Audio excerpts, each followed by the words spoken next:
إن الحمد لله نحمده ونستعينه ونستغفره ونعوذ بالله من شرور أنفسنا وسيئات أعمالنا من يهد الله فلا مضل له ومن يضلل فلا هادي له أشهد أن لا إله إلا الله وأشهد أن محمدا رسول الله اللهم صل وسلم على سيدنا محمد وآله وأصحابه ومن تبعهم بإحسان إلى يوم الدين أما بعد إخوة في الله أعاذني الله أوصيكم وإياي ونفسي بتقوى الله وقد فاز المتقون فإن أصدق الحديث كتاب الله وخير الهدي هدي محمد صلى الله عليه وسلم وشر الأمور محدثاتها وكل محدثة بدعة وكل بدعة ضلالة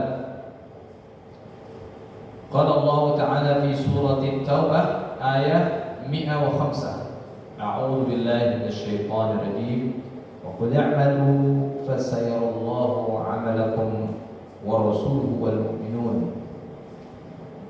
وستردون إلى عالم الغيب والشهادة فينبئكم بما كنتم تعملون صدق الله العظيم. Saudaraku yang dirahmati Allah, tanpa terasa kita sudah melalui beberapa bulan, hampir 11 bulan masa pandemi COVID-19. Tentunya semua itu kita lalui dengan penuh keyakinan bahwa ini semua adalah ujian dari Allah Subhanahu wa taala. Semoga kesabaran kita, kegigihan kita dalam menjalani kehidupan di masa pandemi ini menjadi ladang pahala pemberat amal soleh di akhir nanti. Saudaraku yang dirahmati Allah,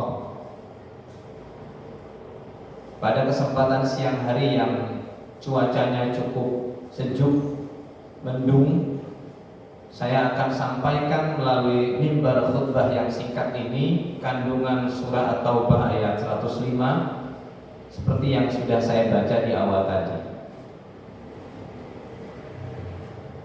Jika kita melihat literatur dan sumber-sumber dari buku tafsir maupun sejarah, bahwa surat At-Taubah satu-satunya surat yang tidak diawali dengan kalimat basmalah.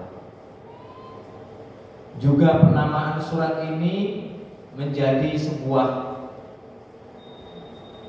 motivasi untuk kita bahwa taubat atau kembali kepada Allah di jalan yang benar merupakan keharusan bagi seorang mukmin.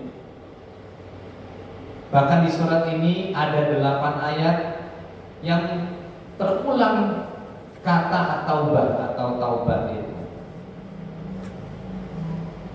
Setidaknya ada 3 kandungan yang di dalam satu bingkai kandungan itu memiliki makna motivasi kerja dan etos kerja. Jadi kita disemangati oleh Al-Quran untuk bekerja, beraktivitas, melakukan kegiatan sehari-hari sesuai dengan kapasitas, kemampuan, dan kompetensi kita masing-masing.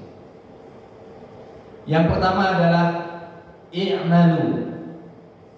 Kata i'malu itu kalau bahasa Arabnya itu amal atau activity atau perbuatan atau kegiatan atau aktivitas kita sehari-hari, mulai dari bangun tidur sampai menjelang tidur kembali. Maksud dari al-amal atau amal itu adalah kita harus selalu beraktivitas, kita harus selalu bergerak untuk mencari kehidupan, nafkah, termasuk berjuang mengarungi kehidupan yang cukup keras saat ini. Banyak profesi seperti tentara, polisi, pegawai negeri sipil, pedagang, petani, guru, nelayan, dan beragam profesi yang ada sekarang membutuhkan kecerdasan intelektual, juga membutuhkan kecerdasan emosional, dan terakhir adalah membutuhkan profesionalisme. Dalam bahasa agamanya al-itqan. Di dalam tafsir Al-Azhar, Buya Hamka memberikan sebuah catatan bahwa seseorang yang bekerja haruslah dilakukan pertama niat yang tulus mencapai ridho Allah dengan sungguh-sungguh, lakukan sesuai dengan bakat dan kemampuannya. Jangan diam saja. Maka tidak pantas bagi seorang mukmin yang sehari-harinya duduk-duduk bermalas-malasan, atau bahkan memiliki pekerjaan yang tidak pantas bagi seorang beriman, yaitu pengemis atau minta-minta. Dalam Al-Quran surah Al-Isra ayat 84, Allah Subhanahu wa ta'ala berfirman, Qul kullun ya'malu 'ala syakilatihi wa rabbukum a'lamu biman huwa ahda sabila. Katakanlah olehmu ya Muhammad, setiap orang itu berbuat sesuai dengan kemampuannya, sesuai dengan bakat, sesuai dengan ilmu dan kompetensinya. Maka Allah lah yang lebih tahu siapa yang mengerjakannya dengan benar dan sungguh-sungguh di jalannya. Berarti idza wujida al-'amal wa qarinatuhu an-niyyah falahu thalathu ahwal.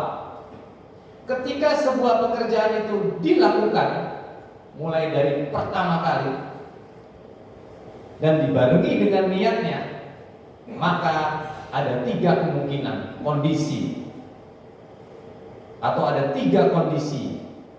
Yang pertama, an yaf'ala dzalika khaufan min Allah Ta'ala. Dia melakukannya karena rasa takutnya kepada Allah Subhanahu wa ta'ala. Semua pekerjaannya yang dia pikirkan adalah bagaimana agar Allah tidak menyiksa kami, menyiksa saya. Maka dari itu saya harus bekerja, saya harus beraktivitas. Model yang seperti ini seperti ibadatul abid, orang yang memiliki paradigma budak. Di dalam benak dan pikirannya hanya terdorong rasa takut jika melakukan pekerjaan.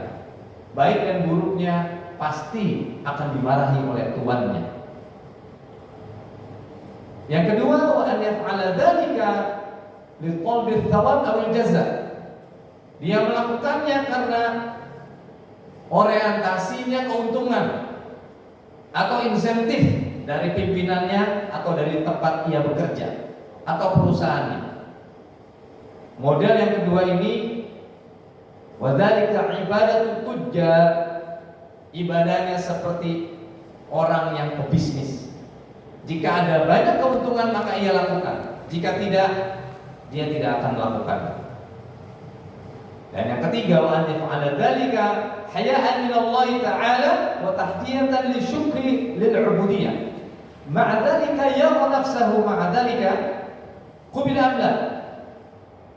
Wa asyara wa dzalika asyara Rasulullah sallallahu alaihi wasallam lima qalat lahu Aisyah radhiyallahu anha, lima qalat min al-laili wa qama min al-laili hatta tawalat qadamahu wa qala lahu ya Rasulullah atatakallamu wa qad ghafara Allah laka min dhanbika wa ma ta'akhkhar. Yang ketiga adalah seseorang melakukannya karena terdorong rasa malu. Dia melakukan itu karena malu dan menunjukkan rasa terima kasihnya kepada Allah Sang Pencipta yang memberikan dia kesempatan untuk bisa bergerak, menikmati indahnya alam ini, mengamalkan ilmunya. Bersamaan dengan itu di dalam benaknya terbesit karena kesadarannya bahwa pekerjaannya ini tidak sempurna, karena yang akan menilai Allah Subhanahu wa ta'ala. Diterimakah atau tidak? Dan hal ini pernah ada dalam sebuah kisah kehidupan Rasulullah SAW ketika istrinya yang bernama Aisyah radhiyallahu anha bertanya kepada Rasulullah ketika ia sholat dan kakinya sampai bengkak. Lalu istrinya berkata, bukankah engkau telah diampuni dosa yang telah lalu dan yang akan datang? Lalu Rasulullah SAW menjawab, apakah aku tidak boleh menjadi hamba yang pandai berterima kasih? Jadi yang ketiga ini adalah model orang yang melakukan ibadah atau aktivitas sehari-harinya karena terdorong rasa malunya kalau diam saja di hadapan Allah Subhanahu wa taala. Dan ingin menyatakan rasa terima kasih.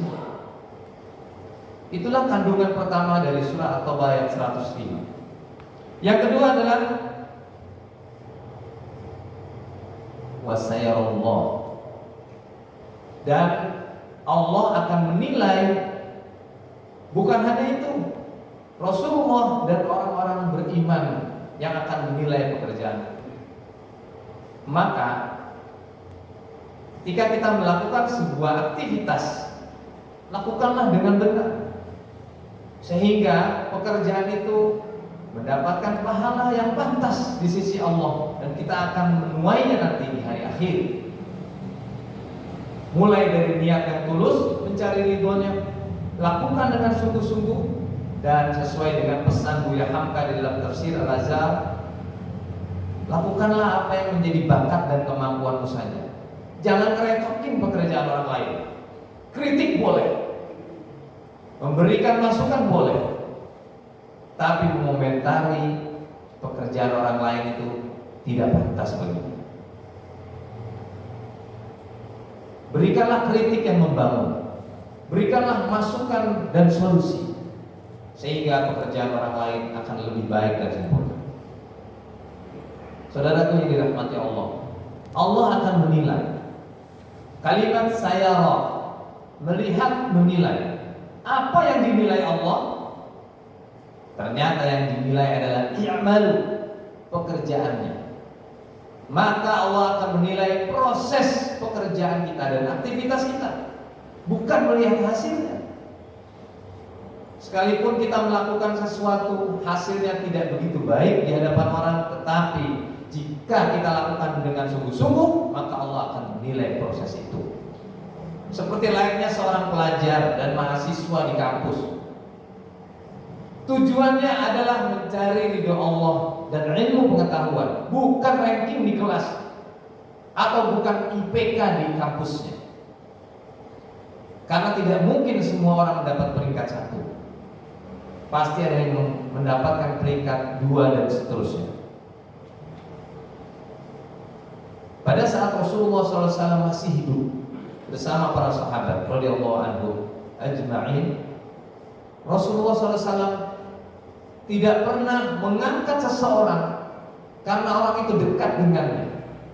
Seperti Al-Salman Al-Farisi, dia bukan orang setempat atau bukan orang kampung situ, tetapi idenya, gagasannya digunakan oleh Rasulullah SAW untuk membuat parit. Dan masih banyak sahabat lain yang diangkat untuk memimpin suatu jabatan strategis tertentu, bukan karena kedekatannya dengan Rasulullah SAW, tapi karena apa? Karena pekerjaannya yang maksimal dan sungguh-sungguh. Saudaraku yang dirahmati Allah, yang ketiga adalah wasaturaduna. Semua itu akan dikembalikan, dipertanggungjawabkan di hadapan Allah. Allah Subhanahu wa taala memotivasi kita untuk beramal, beraktivitas dengan ikhlas dan sungguh-sungguh. Tidak perlu mencari popularitas atau prestise. Tidak perlu mengejar pujian orang lain, karena Allah yang menilai. Maka jika sekarang kita lakukan sesuatu ingin dipuji orang, nanti di hari akhir Allah Subhanahu wa taala akan balik kita. Ketika kita meminta pahala dari Allah di hari akhir, lalu Allah berfirman kepada kita, ketika Anda di dunia melakukan sesuatu ingin dipuji si A, si B, maka sekarang mintalah pahala darinya. maka itu tidak mungkin si A dan si B itu memberikan kita pahala. Na'udzubillah. Maka dari itu, tancapkan niat yang lurus, hanya mengharap ridho Allah dalam segala aktivitas kita, termasuk seorang karyawan di perusahaannya. Bukan insentif atau gaji bulanan yang dituju, tetapi mencari ridho Allah Subhanahu wa ta'ala. Termasuk bukan menjilat atasannya dan lain-lain sebagainya. Yang menarik dari surat At-Taubah ayat 105 ini adalah Allah menilai amalan dan usaha maksimal kita. Itulah yang dinilai oleh Allah, bukan hasil dari usahanya atau hasil dari pekerjaan. Dan ayat ini memotivasi kita, menyemangati kita untuk terus beraktivitas, beramal, bekerja dengan sungguh-sungguh. Dan proses itulah yang akan dinilai, bukan hasilnya. Semoga Allah memberikan kita bimbingan dan kekuatan, sehingga hari demi hari yang kita lalui dengan banyak aktivitas sehari-hari di rumah, di kantor, menjadi pengurus masjid, menjadi pemberat timbangan amal soleh di hari akhir nanti. Semoga Allah menerima semua amalan kita, mulai dari awal kita balik sampai detik ini. Demikianlah kandungan surat At-Taubah 105 ini. Semoga kita bisa mengambil hikmah dan pelajarannya. Barakallahu li wa lakum fil Qur'anil Karim wa nafa'ani wa iyyakum bima fihi minal ayati wa dzikril hakim. Wa taqabbalallahu minna wa minkum tilawatahu innahu was-sami'ul 'alim.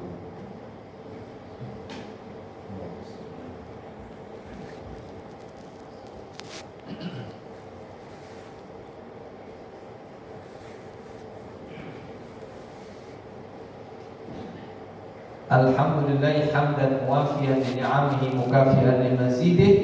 Assalatu wassalamu ala Rasulillah al-mutammimi li makarimil akhlaq wa alihi wa sahbihi humul hudat bil ittifaq. Amma ba'd. Ikhwan fi din, a'adani Allah, usikum wa iyaya wa nafsi bi taqwallah wa kunu ibadallahi ikhwana.